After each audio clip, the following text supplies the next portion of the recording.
नमस्कार दोस्तों, good afternoon everyone. हमारे पोस्टर प्रमोशन चैनल में आप सभी को फिर से हार्दिक हार्दिक अभिनंदन और शुभेच्छा।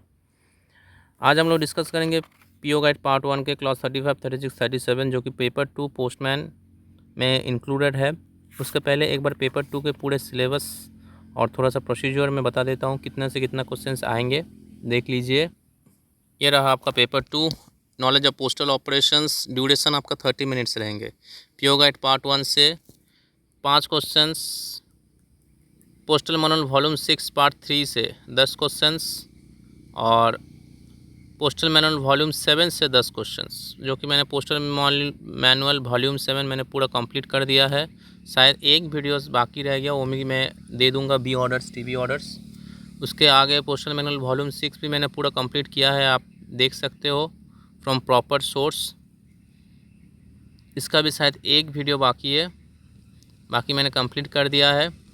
और पीओ गाइड पार्ट 1 में देखिए, डिलीवरी ऑफ मेल्स आपका क्लॉज 35 से लेकर क्लॉज 46 तक डिलीवरी ऑफ मेल्स आपका रहेगा।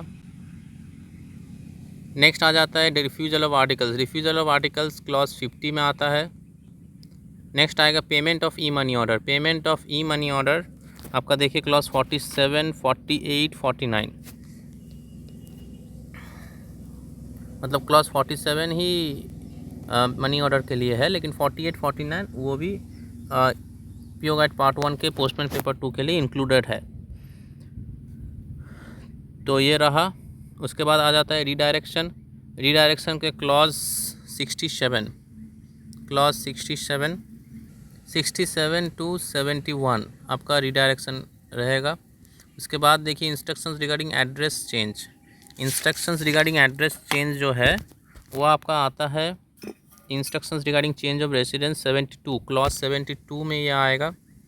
नेक्स्ट देखिए articles address to deceased persons, ये क्लॉज 89 में आएगा आपका। नेक्स्ट देखिए liability to detention of certain males, ये आपका क्लॉज 90 में आता है। और उसके बाद देखिए facilities provided by village postman in rural areas, ये आपका क्लॉज 91 में आएगा। तो ये पूरा पीओ गाइड पार्ट 1 आपको कंप्लीट करना है, क्लॉज 35 टू 50 और क्लॉज 67 से क्लॉज 91। तो इस वीडियो में मैं सिर्फ clause 35, 36, 37 with previous year MCQs discuss कर दूंगा। उसके बाद वीडियोस में मैं 38, 39, 40 ऐसा करते हुए पूरा पीओ गाइड पार्ट 1 कंप्लीट कर दूंगा with previous year questions, PYQs 2024-25 का। Okay, let's start. तो आ जाइए डिलीवरी, क्लॉज 35 डेफिनेशन। डिलीवरी का डेफिनेशन क्या है?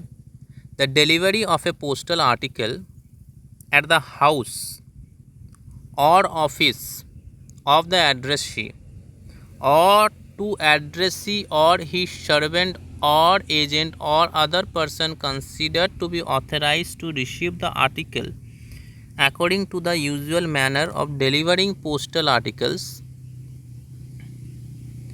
to the addressee is deemed to be delivered to the addressee under the post office act. तो ये रहा पूरा डेफिनेशन, यानी कि पोस्टल आर्टिकल का डिलीवरी जो होगा वो हो सकता है किसी घर पे या फिर ऑफिस पे, उस एड्रेसी का घर पे या फिर ऑफिस पे, या फिर उस एड्रेसी को आप खुद से पहचानते हो तो पर्टिकुलरली उसको आप दे सकते हो डायरेक्ट, या फिर उसके सर्वेंट या उसके नौकर को, या फिर उसके एजेंट जो इसने रखा है, एजेंट, ऑथराइज्ड एजेंट जिसको आपको पता हो, और other person considered to be authorised, कोई और हो सकता है जो ऑथराइज्ड हो सकते हैं, ये पोस्टमैन के ऊपर डिपेंड करता है।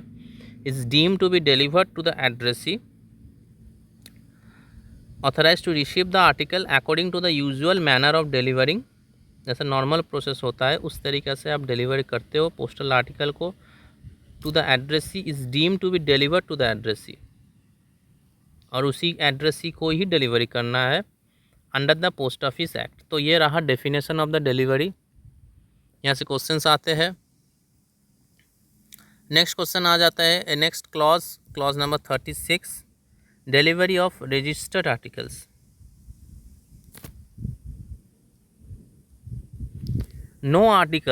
No registered articles of any kind will be delivered to the addressee unless and until, जब तक he, वो और his agent या फिर उसके एजेंट ऑथराइज्ड इन राइटिंग, मतलब कि authorised agent in writing has signed A receipt for it, लिखित में वो रिसिप्ट जब तक नहीं देता है, इन specified form which will be presented to him for signature by the postman who delivers the registered article।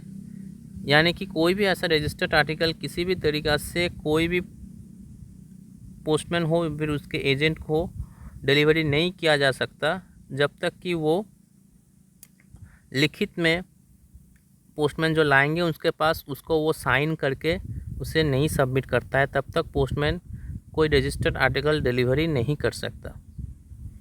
Next clause 37, refusal of registered articles presented for delivery। If the addressee, while refusing to take delivery on presentation of the registered article to him, makes an application in writing to the post office of delivery for the detention of the article। कोई addressee है, उसके पास article postman लेके गया है, अभी वो refuse कर रहा है और बोल रहा है कि 7 दिन के लिए डिटेन कीजिए, यानी कि होल्ड पे रखिए, नॉट 7 डेज़। यहाँ पे बोला 7 डेज़ के बाद आएगा, थोड़ा देरी बाद बोला गया है office of delivery for the detention of the article, or if the address is not found at the address given on the article, अगर उस एड्रेस पे एड्रेसी को नहीं मिलता है, the article shall be detained in the post office, उस article को post office में रखा जाएगा for a period not exceeding 7 days, 7 days से ज़्यादा उस आर्टिकल को नहीं रखा जाएगा, from the date of its presentation to the addressee or from the date it is last sent out for delivery. अगर एड्रेसी है तो उसके पास लेके गया था, वो अभी बोले हैं कि डिटेन कीजिए, तो उस दिन से 7 दिन तक, या फिर पोस्टमैन बीट पे लेके निकला है लेकिन एड्रेसी प्रेजेंट नहीं है, तो जिस दिन से निकला है वो उस दिन से लेकर 7 days. As the case may be, if the addressee fails to take delivery, of the article from the post office within the set period of 7 days, उस 7 दिन का अंदर अगर वो रिफ्यूज़ कर, मतलब वो नहीं ले पाते हैं रिटर्न होने के बावजूद, the article will be return to the office of posting for delivery to the sender. जिस ऑफिस से पोस्टिंग हुआ था, यानी कि बुकिंग हुए थे,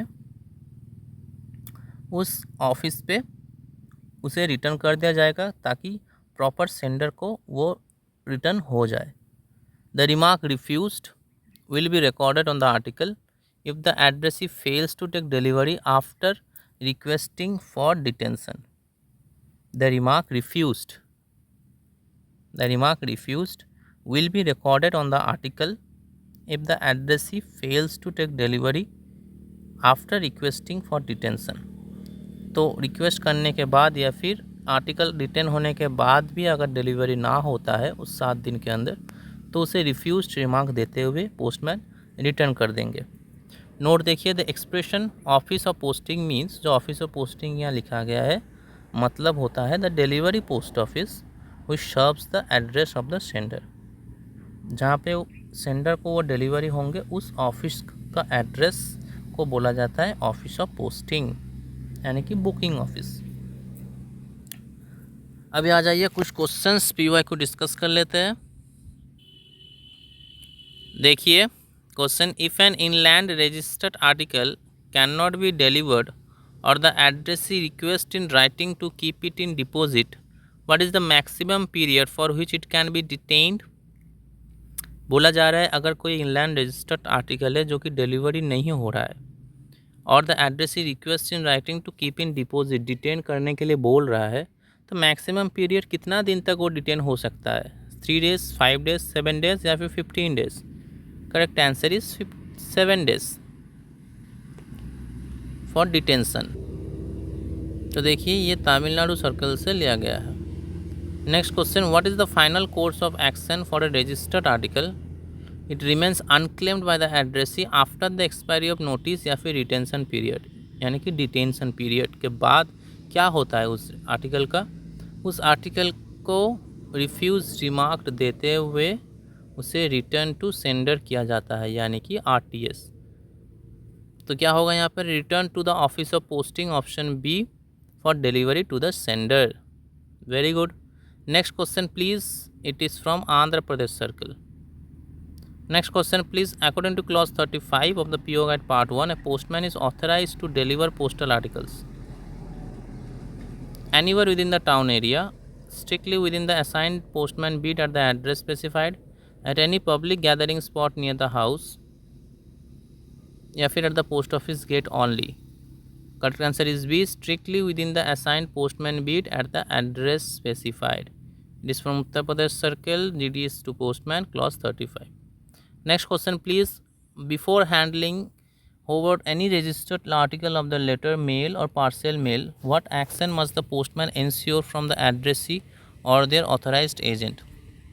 Verbal confirmation of identity, payment of local delivery cases, signing a receipt and acknowledgement in the specified form, and document verification of age. So before handing of any registered article or letter, mail or parcel mail, what action must the postman ensure from the addressee or their authorised agent? वो sign कर लेंगे एक receipt और acknowledgement in the specified form. अगर acknowledgement रहेगा तो उसे भी साइन कर लेंगे। It is from Kerala circle. Next question, when a registered article is presented by a postman, देखिए when a registered article is presented by a postman to the addressee and the addressee explicitly declines to accept it, what remarks is immediately recorded? It is refused. Next question, is any fee charged when an addressee submits a written application under clause 37 for the temporary detention of a registered article at the delivery post office? अगर वो detention करने के लिए कोई return application देता है तो उसके लिए क्या पोस्ट ऑफिस कोई चार्ज करता है? No, it is free of charge. Option C is correct answer.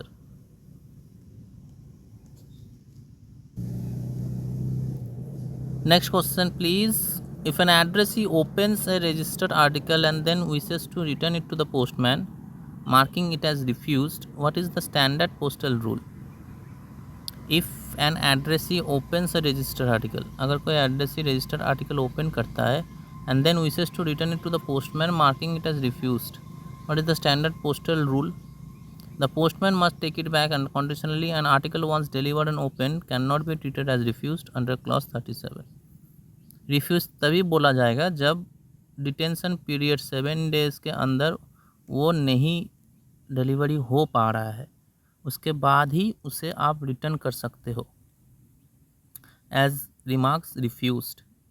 लेकिन आप एक बार डिलीवर्ड हो गया और उससे आप ओपन कर दिए, उसके बाद आप बोल रहे हो कि मैं नहीं लेना चाहता हूँ, तो नहीं हो सकता है। Article once delivered and open can not be treated as refused, it can be no.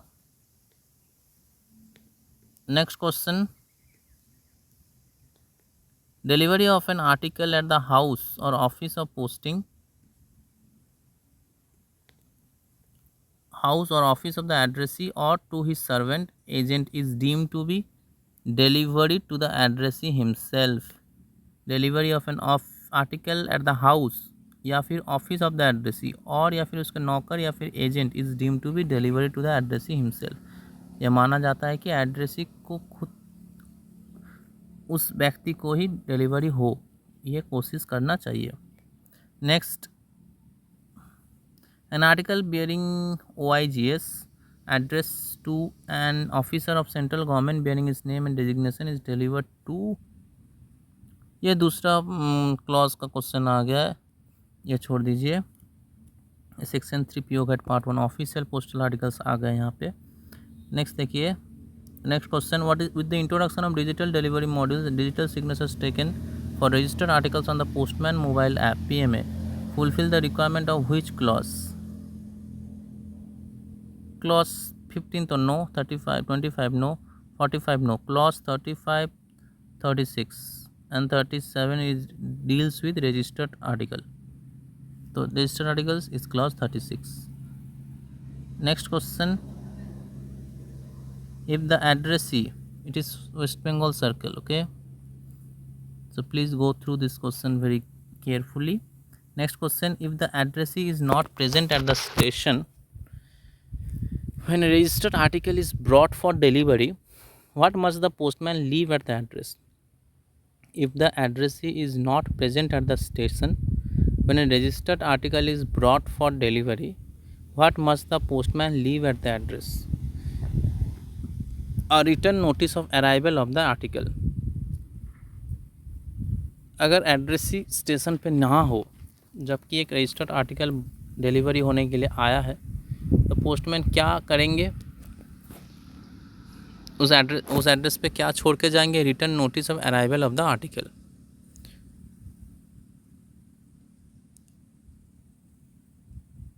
Next question, when a registered article under clause 36 is to be delivered to an illiterate person, how should the receipt be verified?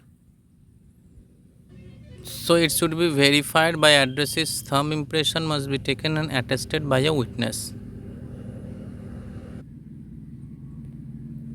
So A और D दोनों option में से ए का option ही ज़्यादा strong लग रहा है, तो आप ए करेक्ट करके आ सकते हो. यानी कि इस तरीक़ा से कुछ क्वेश्चन पे आप एलिमिनेशन प्रोसेस अप्लाई कर सकते हो. Next question, if an addressee refuses to sign the acknowledgement but accepts the delivery of a registered article, what must the postman do? If the addressee refuses to sign the acknowledgement card वो sign करने के लिए refuse करता हो, लेकिन वो delivery ले रहा है रजिस्टर्ड आर्टिकल, सो उस केस में पोस्टमैन क्या करेंगे? Leave the article anyway, treat the article as refused and refuse to deliver it, force the addressee to sign, give it to the local police station. देखिए अभी इस 4 ऑप्शन में fourth option, first option तो नहीं होगा, illogical. Third option force the addressee, ये तो कतई नहीं होगा, इट इज़ इम्प्रॉपर. तो ए सी कट गया. अब बचा रहा B and D.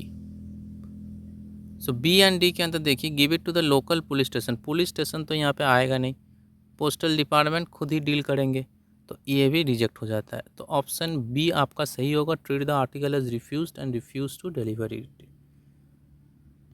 Next question, under clause 35 an article can be withheld from normal bid delivery and diverted to a window delivery. The postman doesn't have time. कब हो सकता है ऐसा? The volume or weight exceeds specified prescribed limits or it is an overvalue item. The weather is bad, the addressee is a politician. देखिए 2 option तो कभी नहीं होगा. Next, the postman doesn't have time, ये तो कभी कतई नहीं हो सकता. तो option B is the correct.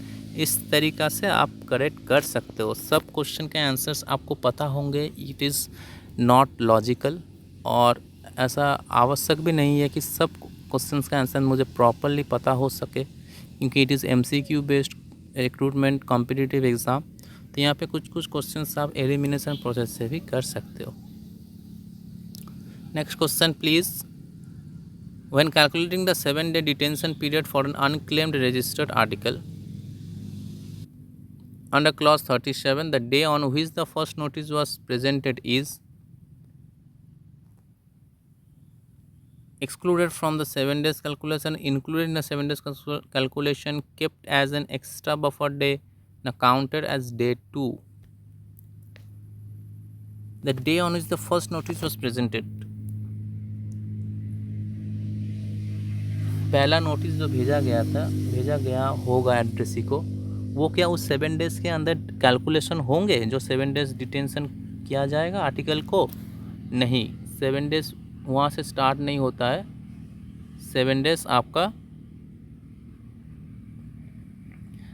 Notice भेजने के बाद से स्टार्ट होता है. 7 डेज़ सो ये रहा टोटल 24-25 के क्लॉज 35, 36, 37 जितने इम्पोर्टेंट क्वेश्चन हो सकते हैं मैंने बनाया है। नेक्स्ट वीडियो में हम लोग देखेंगे क्लॉज 38, 39, 40।